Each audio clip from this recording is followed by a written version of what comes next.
En Radio Portales de Valparaíso presentamos Revelando.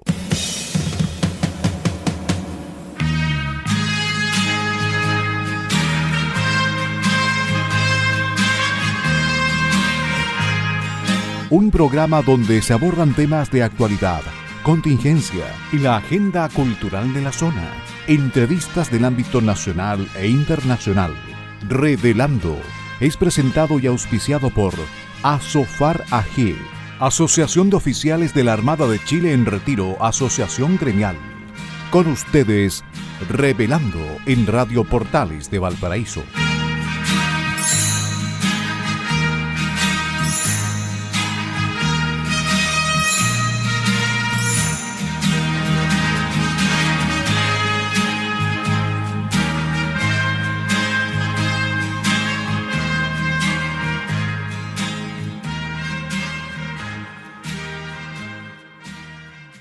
Queridos amigos de Revelando de día martes, bienvenidos a este programa de martes 5 de mayo del 2026.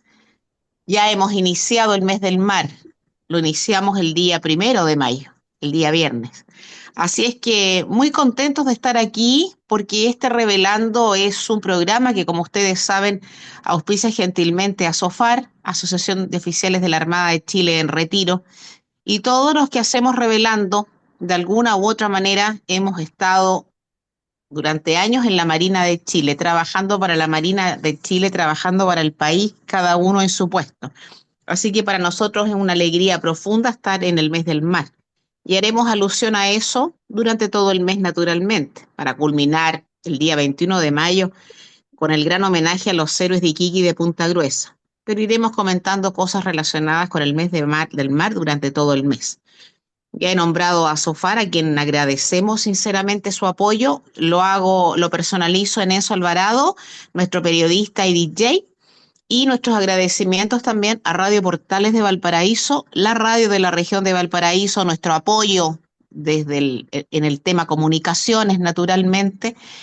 Y agradecemos a Luis Salinas y a Gerardo Terán, que son quienes nos radiocontrolan a la hora de emisión de este programa.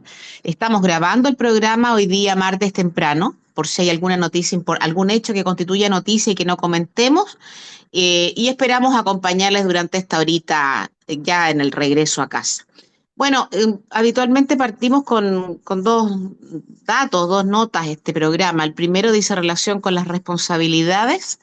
Las opiniones que vertimos aquí, don Patricio Schiavetti, don Eugenio Guerrero, quien les habla, Pilar Soberado, no son propias y no representan necesariamente el pensamiento ni de Radio Portales de Valparaíso ni de Asofar.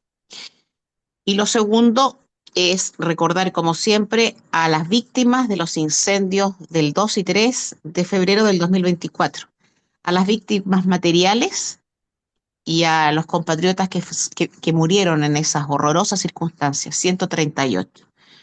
Los vamos a recordar siempre y vamos a recordar esa tragedia no por martirizar a nadie, sino porque es un tema muy pendiente que tienen las autoridades, tema pendiente de las autoridades del gobierno anterior y ahora ya tema pendiente para estas nuevas autoridades, aun cuando es cierto que han transcurrido, todavía no transcurren 2 meses desde la instalación del nuevo gobierno. Y sabemos con certeza que el ministro de Vivienda, Iván Poduje, ha estado muy pendiente de este tema y es una de sus promesas de trabajo. Así es que nuestro recuerdo y apoyo a los damnificados y nuestro recuerdo a las víctimas, a las 138 víctimas. Como siempre decimos aquí, que descansen en paz, aunque tuvieron una muerte terrible, y la muerte no es el final. Don Patricio Schiavetti Rosas. Querida Pilar, muy buenas tardes a los auditores. En este inicio del mar queremos conmemorar una celebración muy particular para los integrantes de la Armada. Y se trata nada más y nada menos que el Día de la Familia Naval, que conmemora un 5 de mayo el matrimonio del comandante Arturo Prat y su esposa Carmela Carvajal en 1873. Por lo tanto, desde el programa mandamos un afectuoso saludo a todos los integrantes de la familia naval en este particular día en que se celebra el matrimonio del comandante Prat y de su querida Carmela Carvajal. Es trágica el matrimonio de esta pareja, que solamente duró 6 años y terminó finalmente un 21 de mayo en que Arturo Prat se inmortaliza por la grandeza de Chile. La efeméride que nos queremos referir hoy día es la creación de la Oficina Hidrográfica de la Armada Nacional, hoy Servicio Hidrográfico y Oceanográfico de la Armada de Chile, también conocida por su acrónimo de CHOA. Se creó por un decreto supremo número 329 del 1 de mayo de 1874. Tiene por misión principal proporcionar los elementos técnicos, las informaciones y asistencia técnica destinada a dar seguridad a la navegación en las vías fluviales y lacustres, aguas interiores, mar territorial y alta mar contiguo al litoral de Chile. Así que en estos 152 años de existencia del CHOA, vaya nuestro especial saludo de Pilar Soberano y de quien les habla Patricio Schiavetti, que fuimos abogados del CHOA, así que lo decimos con particular alegría, hacemos este saludo al CHOA.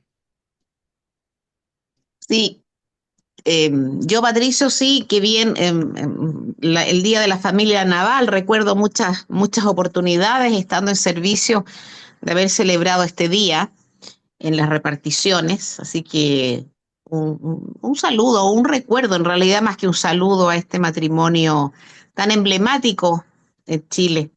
El héroe y su mujer, tan callada, tan sobria, tan alejada de la parafernalia, ¿no? De vida tan tranquila. Sí, un ejemplo. Y en segundo lugar, como no, y como dices tú, felicitar el nuevo aniversario del Servicio Hidrográfico y Oceanográfico de la Armada, que es el organismo técnico, oficial y permanente del Estado en todas las materias que el Decreto Supremo 192 entrega a su competencia. Y este servicio hidrográfico, como tú dices, nosotros servimos como abogados ahí, y fue un periodo muy bueno en lo particular y no me cabe duda que para ti también. Y es un servicio que tiene un doble rostro, porque si bien es cierto, tiene una dependencia de la Armada de Chile, de la Dirección del General del Territorio Marítimo, también es cierto que es un organismo que representa al Estado de Chile en forma propia, individual, ante todos los organismos internacionales de su área. De manera que cuando el director del servicio se va en comisión a cualquier parte del mundo representándolo, no solamente representa a la Armada de Chile, sino además la opinión, la postura de Chile, del gobierno de Chile. Así que cumple con una labor muy importante. Así que mi cariño y mis saludos a la dotación del servicio hidrográfico, pero también cariños a los que fuimos y serán integrantes de este importante organismo nacional. Bien, y como es habitual en el programa, nos vamos a referir a los mártires de Carabineros de un 5 de mayo. Un 5 de mayo de 1993, el carabinero Juan Roberto Aravena Carrera sufrió un accidente del tránsito. El 5 de mayo de 1997, el cabo primero Marcelo Federico Inzmann Labra fue herido a bala por un grupo de delincuentes. Y finalmente, un 5 de mayo del 2022, el carabinero Brandt Rivas Manrique fue herido a bala por un delincuente.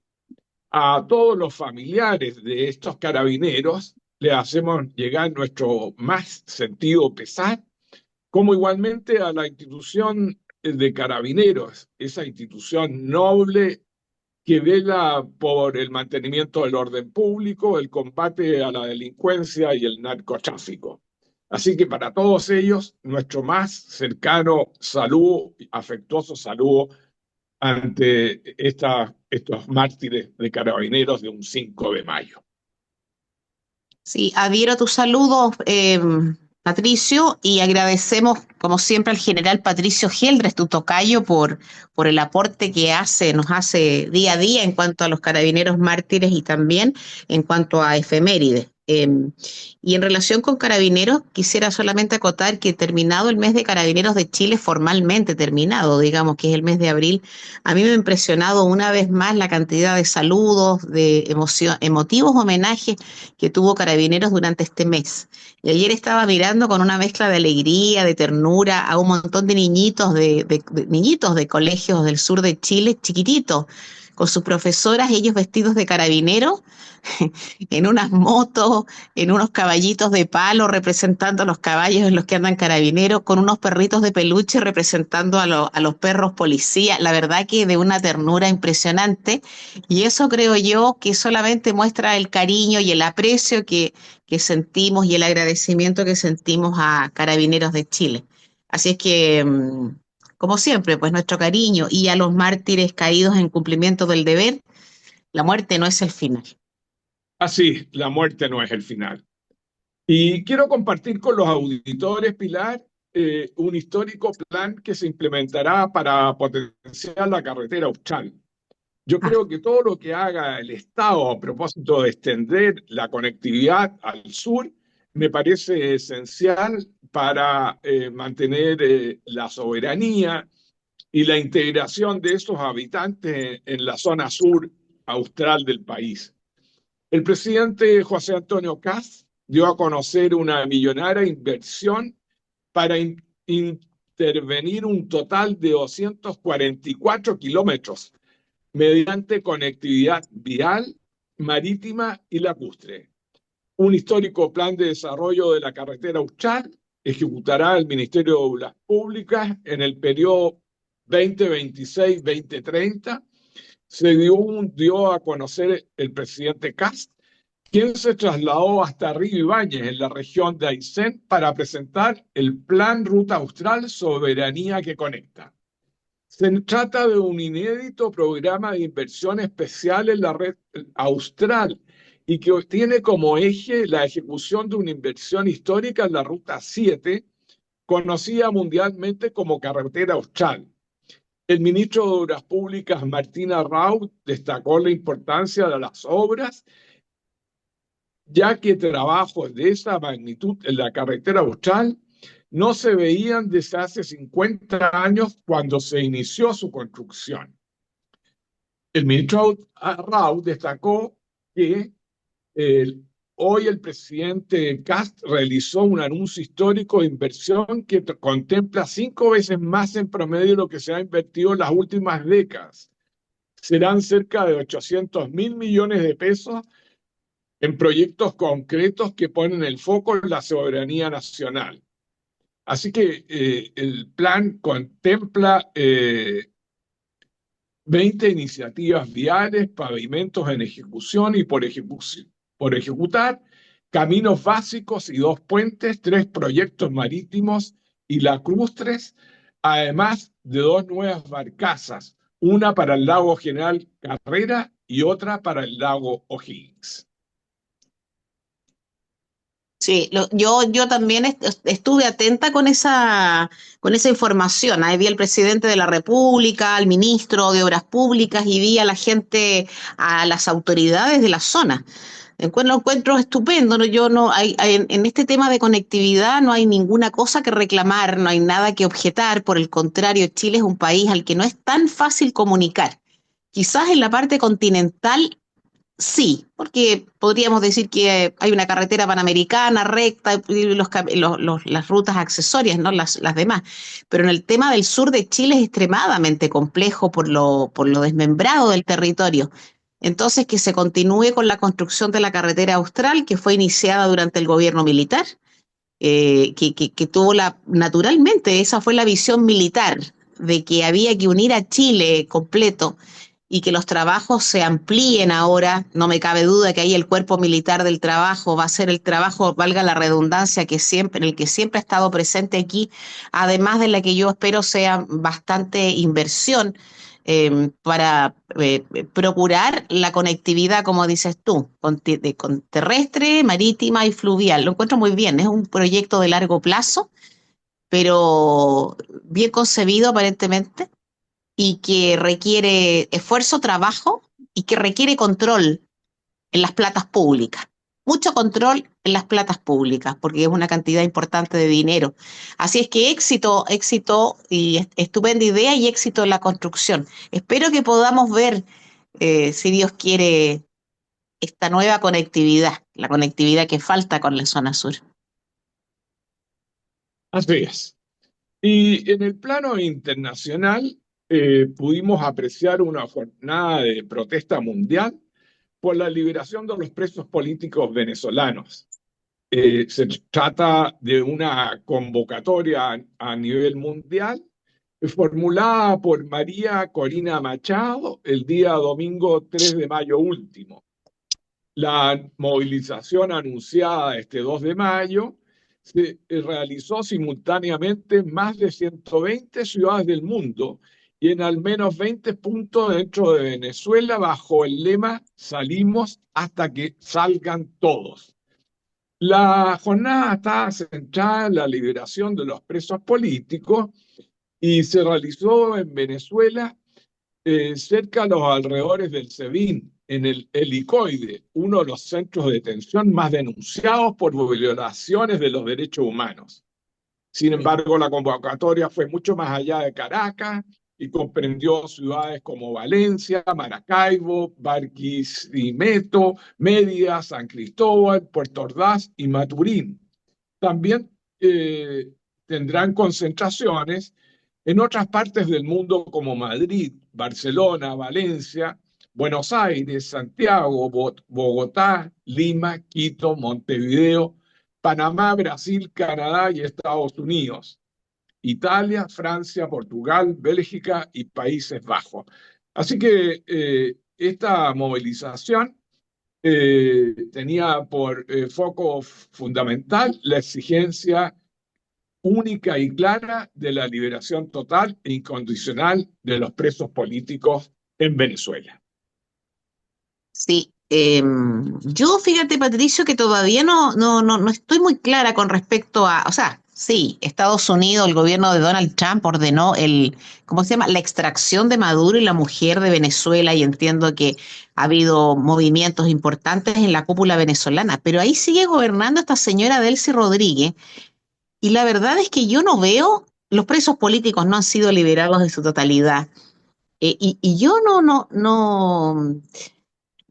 es que no vea avances, porque no soy quien tampoco, como no me las voy a dar de analista internacional, pero sigue la cúpula chavista gobernando en Venezuela, pues entonces es una cuestión bastante particular. Es verdad que Delcy Rodríguez se ha reunido con los estadounidenses, que ha cambiado un poco la política de hidrocarburos. Es verdad que ha movido las piezas ahí en el tablero en cuanto a lo que pasa con Padrino y Tarek William Saab, pero por ejemplo Diosdado Cabello sigue ahí.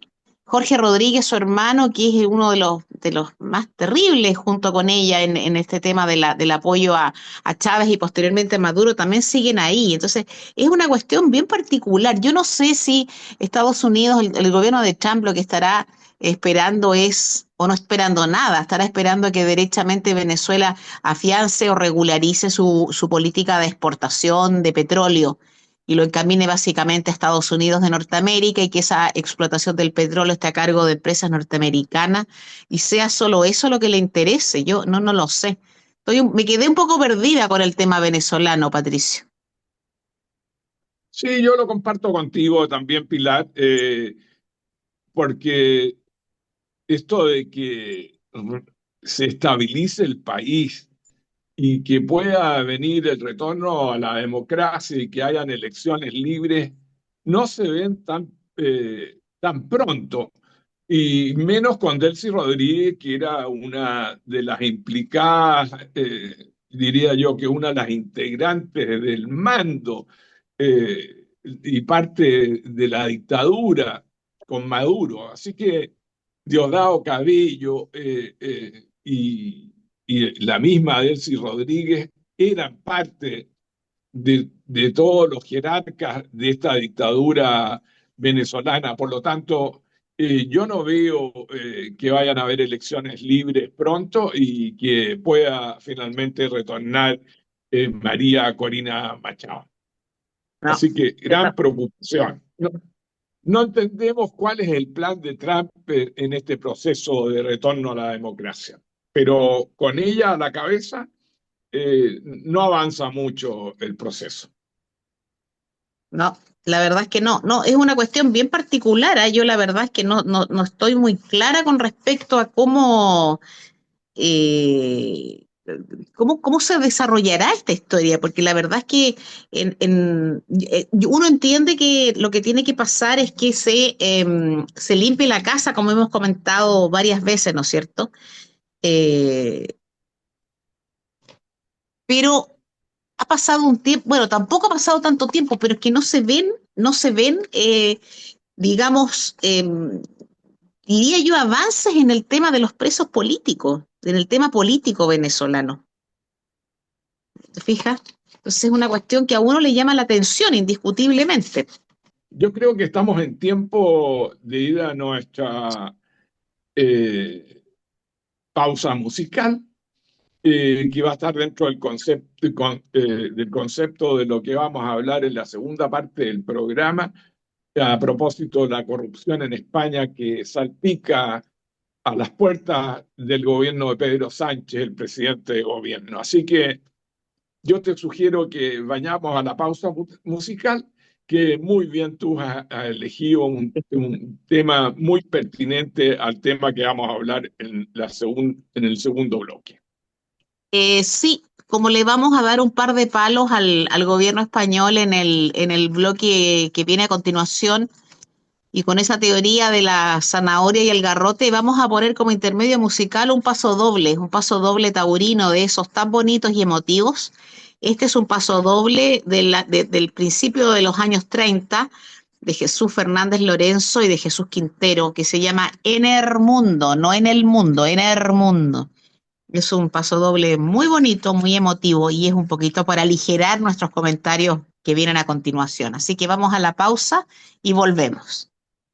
Y hemos regresado al segundo bloque, me integro yo en el segundo bloque, en el primero por razones no pude estar, así que un gusto poder compartir con Patricio, con Pilar y con Enzo en los controles, así que saludarlos a todos después de haber escuchado este paso doble que se titula En el Mundo. Ya me costó un poco comprenderlo, de los años 30, ahí lo recomendó Pilar como siempre en su parrilla variada. De música muy buena y con muy buen gusto. Así que bueno, después de haber escuchado esto con buen gusto, lamentablemente lo que nos toca ahora es de muy mal gusto, porque ha sido básicamente la tónica, hay un patrón muy común con respecto a los casos de corrupción en España. ¿Ya? Hay casos que, o sea, lo más reciente, por ejemplo, en el 2026, bueno, que ya lo vamos a comentar, está el caso Coldo Ábalos, por ejemplo, para los que les suene algo parecido, también está la investigación a Begoña Gómez, por ejemplo. Y bueno, hay un deterioro en España significativo con respecto a la percepción de la corrupción. España lleva ya varios años cayendo en los rankings internacionales y se percibe más corrupción política que antes, ¿ya? Entonces, yo no sé cuál querían comentar o con cuál quieren partir, pero, por ejemplo, en el caso de Coldo Ábalos, que implica un exministro que se llama José Luis Ábalos, que se investigan comisiones ilegales en contratos públicos, en mascarillas y obras, por cierto. Y la fiscalía pide, imagínense ustedes, hasta 24 años de prisión para Ábalos. Y también están implicados Coldo García, que es un ex asesor, y Víctor de Aldama, que es un empresario. Entonces, ¿qué se investiga acá? Adjudicaciones amañadas, pagos mensuales intermediarios, sobrecostes en contratos públicos. Y aquí lo clave, que creo yo, es que el gobierno sostiene que sería corrupción de personas concretas y no estructural, que es lo típico, ¿no? No, el sistema no está afectado, sino que son una parte del sistema son personas específicas y esto es para tratar también de proteger un poco lo sistémico de la corrupción que está en España. No sé qué opinan ustedes. Sí, Mira, yo creo que la corrupción, para darle la palabra a Pilar, que es más docta en el tema español, es más sensible, la corrupción afecta a las puertas de Pedro Sánchez, el presidente de gobierno, en particular a su cónyuge Begoña Gómez, y están implicados, además de los que señalaba Eugenio, el ex ministro de Transporte socialista, como el número 3 del PSOE, ambos hombres de confianza de Sánchez. Santos Cerdán ya dimitió de su cargo de secretario de Organización de la Formación Política y entregó su acta de diputación en el Parlamento español. Eh, to- Toda esta corruptela que ha señalado Eugenio con Coldo García, quien está acusado de una operación criminal, tráfico de influencias, cohecho y blanqueo de capitales. Así que, como digo, la corruptela está a las puertas de la presidencia del gobierno español, y hemos visto que no solamente ha afectado al interior de España, sino que también la concurrencia de Delcy Rodríguez a Madrid, que tuvo contactos con el gobierno español, y allí hubo un intercambio de dineros. Así que la corruptela es generalizada, Pilar.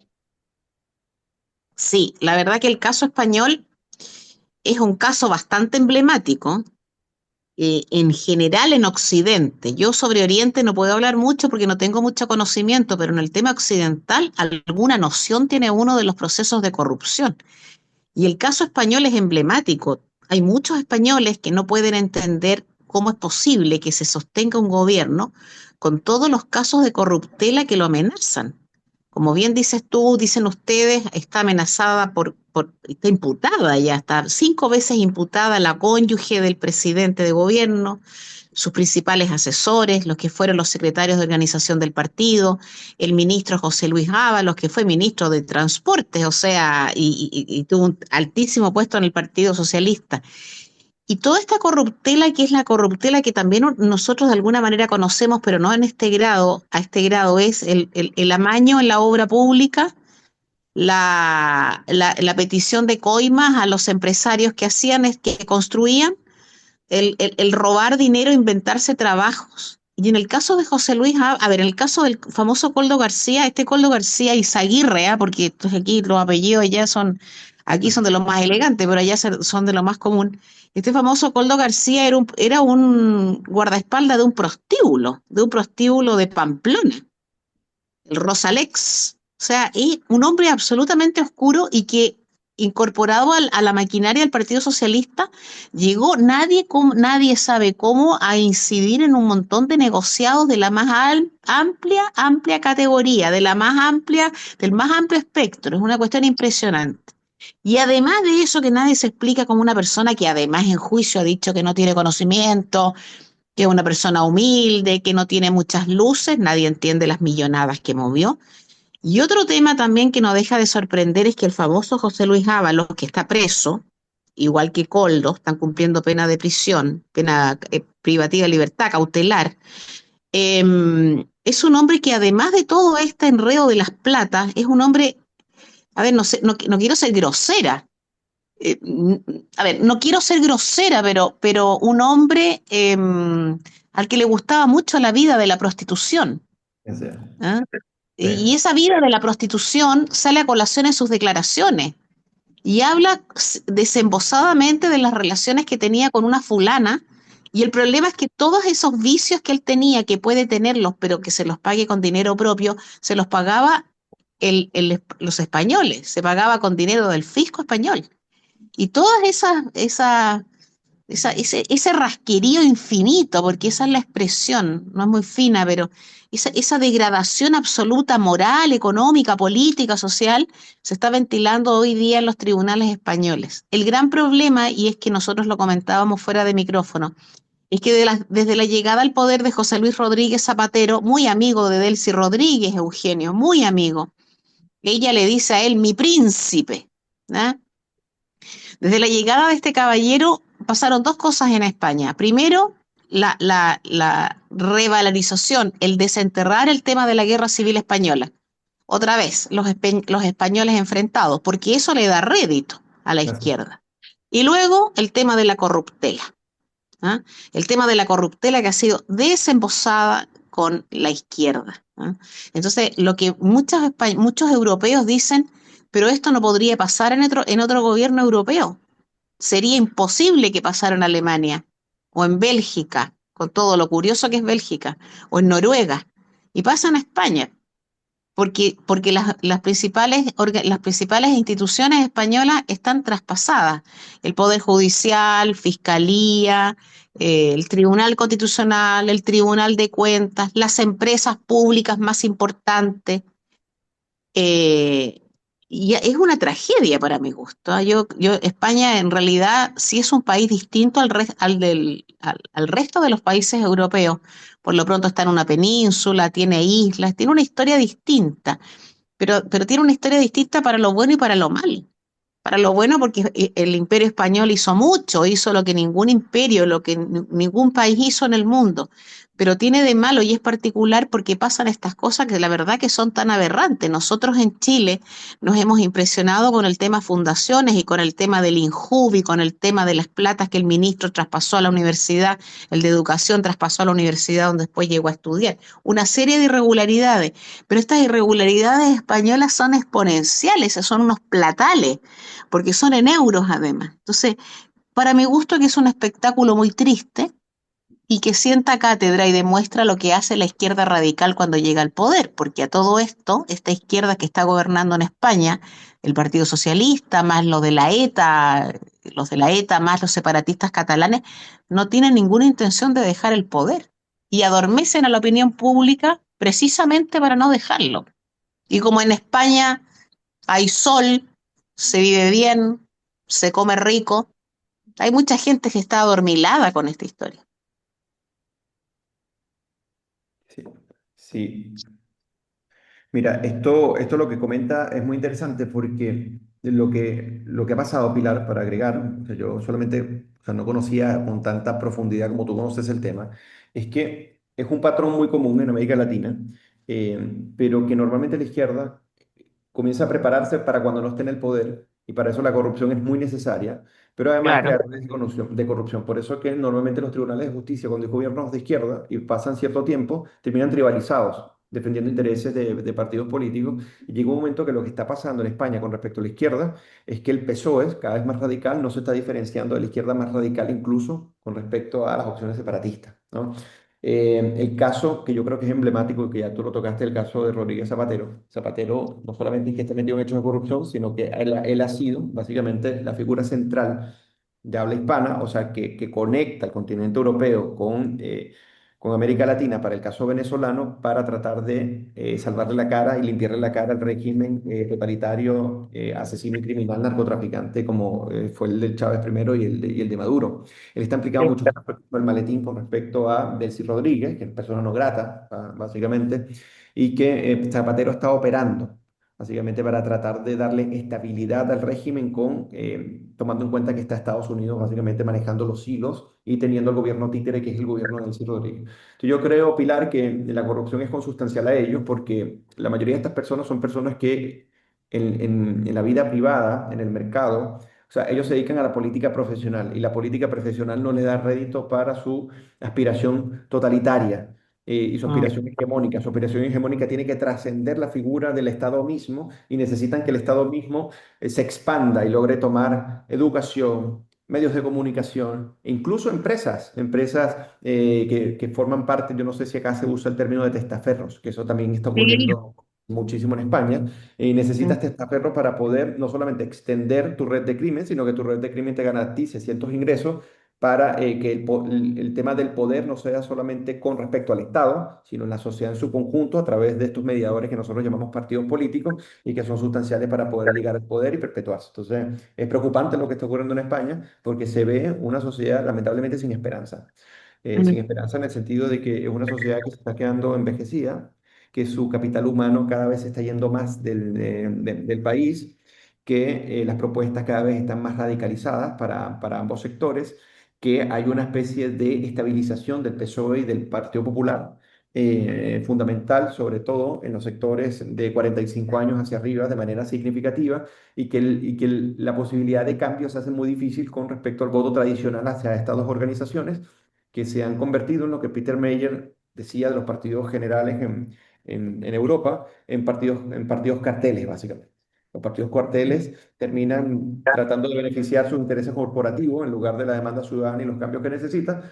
Y por otro lado, la izquierda haciendo una hegemonía brutal en España con respecto a lo que es, o sea, yo no solamente me refiero al género ni a nada de esto, que ya esto está implementado en la sociedad civil, sino que me refiero a que ya la planificación central y que el Estado controle precios, por ejemplo, ya se está viendo con buen ojo en parte de la ciudadanía. Y eso es preocupante porque esos son debates abandonados. Por ejemplo, el caso Chile. Si en caso Chile tú dices que va a controlar un precio, eso es un escándalo. ¿Ya? Claro. Pero en caso de España no es así. Tenemos alocuciones de personas que dicen, por ejemplo, hasta hace poco, que en España nadie debería tener ni 10 casas ni 3 casas, sino solamente que tenía que tener una. Yo no sé si eso fue en el Senado o en el Congreso, pero fue un debate, un video que se viralizó. Y así está el estatus de España. Entonces hay una consubstancialidad entre hegemonía, pretensión cultural de dominio, red criminal aparte del Estado, que permite extender el Estado, y en este caso el poder de la izquierda, con una derecha que simplemente reacciona y responde electoralmente a los desafíos inmediatos, pero que no tiene ninguna propuesta más allá de lo que ya ha venido ofreciendo, que es el caso del Partido Popular en los últimos 30 años. Y claro, lo que pasa es que en el tema de los españoles, además, hay una cuestión que hay que tener que es importante. La gente de izquierda, la izquierda radical sobre todo, que es la que gobierna en España, porque en España gobernó Felipe González y aun cuando la corrupción partió por ahí, pero Felipe González fue otra cosa, Claro, o distinta. sea, Otra cosa, fue distinta a Rodríguez Zapatero, y qué decir de Sánchez. De hecho, hoy día Felipe González es denostado porque dicen que cambió claro. prácticamente de partido. El problema es que la influencia española puede ser muy grande en otros ámbitos, como es el ámbito hispanoamericano. ¿Mm?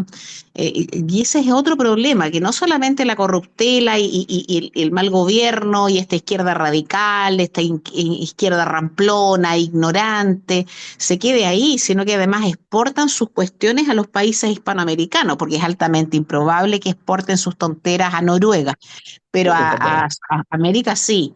Entonces hay un problema. Y además una cuestión que es bien muy particular y que de alguna manera se ha hecho en Colombia, es que España llegó a acuerdo, el gobierno español, los gobiernos españoles llegaron a acuerdos con la ETA. Este gobierno llegó a acuerdos con la ETA, con el brazo político de la ETA, que son unos homicidas, Así y es. pactaron paz por proyectos políticos, por introducirlos a la política, que es lo que se hizo en Colombia con las FARC.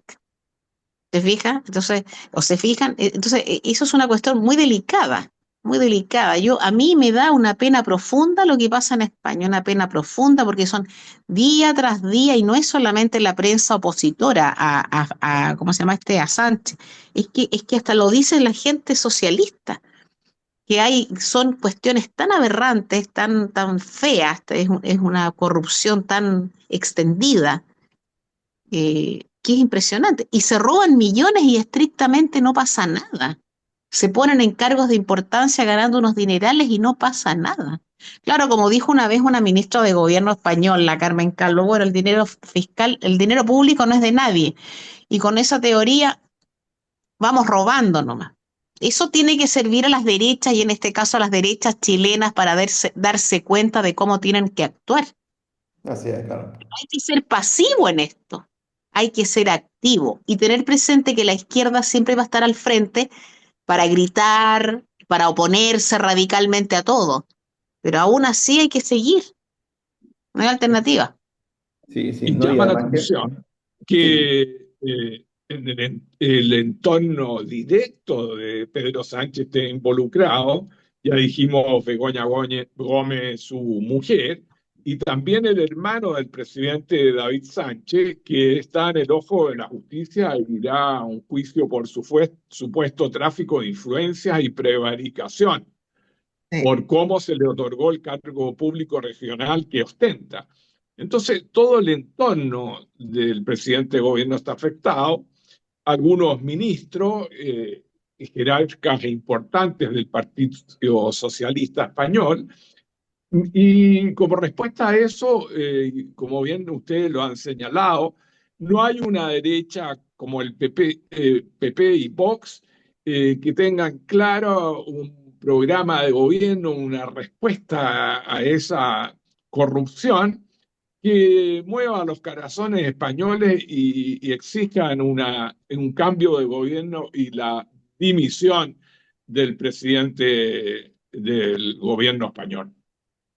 Claro, y pasa una cosa bien particular también ahí, que resulta que Vox, que es la derecha más conservadora española, el presidente de Vox, a lo que se dedica más que a atacar a Sánchez, a atacar al presidente del Partido Popular Español, que es como Chile Claro, Vamos, digamos. Entonces, claro, uno dice, bueno, pero si el adversario de Vox es Sánchez, no es Núñez Feijóo. Sea, eso es terrible y además enreda a los electores. El famoso eslogan de la derechita cobarde que aquí intentaron hacer bandera de eso los republicanos y los nacional libertarios, esa sí, cuestión está mal, esa cuestión es inadecuada. Digan, nosotros queremos ir más allá que la derecha, perfecto. Nosotros no queremos más inmigración, ok. Nosotros tenemos estas posturas, pero no hablen, no denosten, porque resulta que después tienen que llegar a gobernar precisamente con los tan criticados, pues. así es. Entonces, claro, entonces son cuestiones que a nosotros también nos sirven y que nosotros aquí también tenemos que tener presente. Sí, aquí todos en Chile tienen, comillas, ¿ah? Un rival común. Lo demás, nada, matice. Si esto es más o no, si el género más o no. Pero hay un solo rival, hay solo una lucha que dar. Los españoles andan, siempre fueron tan nuevos navegantes, pero aquí están muy escorados los españoles. Bueno, tú dijiste algo muy importante, que es que cuando tú creas enemigos, que es lo que le pasó al Partido Republicano, y que pues tú tienes que generar, yo sé que esto va a sonar terrible, o sea, en términos de una persona que está más radicalizada, ¿no? Pero obviamente tú tienes que generar solidaridad de grupo. ¿En qué sentido? En que como una sociedad plural es imposible que haya homogeneidad, al menos que haya totalitarismo o dictadura propiamente dicho. Entonces tú tienes que congeniar con gente que quizás a ti no te guste, pero son los que te van a garantizar gobernabilidad, si uno piensa de manera realista, ¿no? ¿Por qué? Porque no te van a bloquear.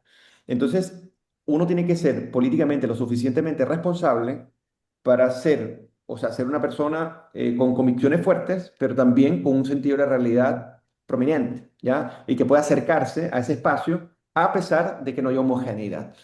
Y el caso, por ejemplo, de Kast, y ustedes ahora lo ven. Kast quiso lucirse con un tren ministerial que más del 60%, quizás que el 70% no son personas que pertenecen a partidos políticos. Y eso quiso mostrarse como una señal de no politización, cuando es algo muy normal. Y eso ya le está pasando factura. ¿Por qué? Porque la mayoría de sus ministros, que en este caso no entienden mucho la política y cómo se negocia, no saben cómo articularse bien.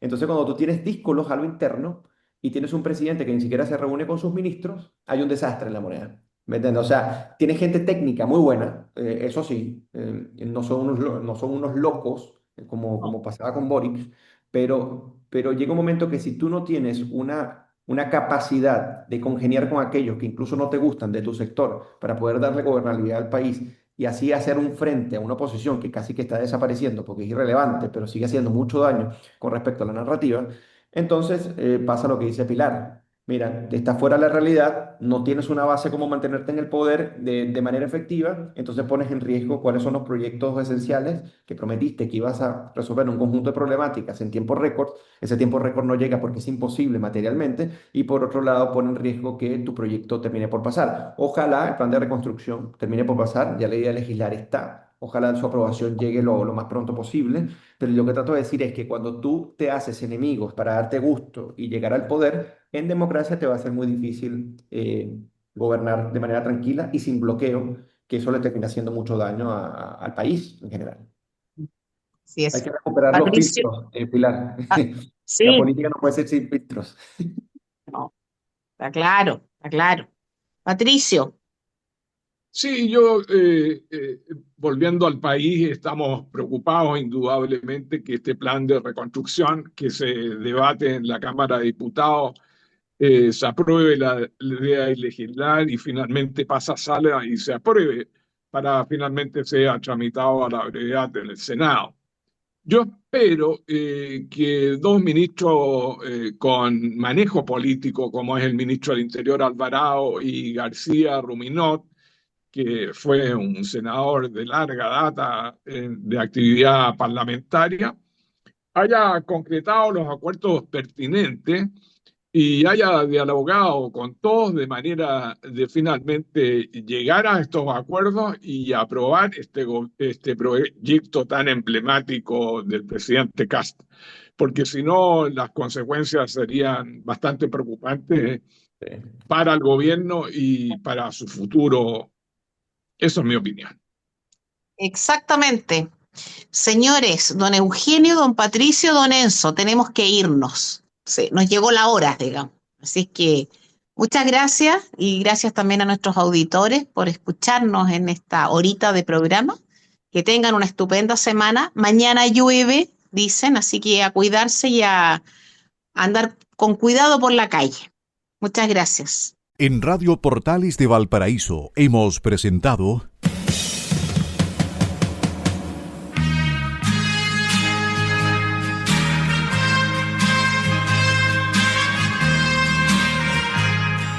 Revelando, un programa donde se abordan temas de actualidad, contingencia, entrevistas del ámbito nacional e internacional. Revelando es presentado y auspiciado por Asofar AG, Asociación de Oficiales de la Armada de Chile en Retiro, Asociación Gremial. Sintonícenos en un próximo programa. Buenas tardes.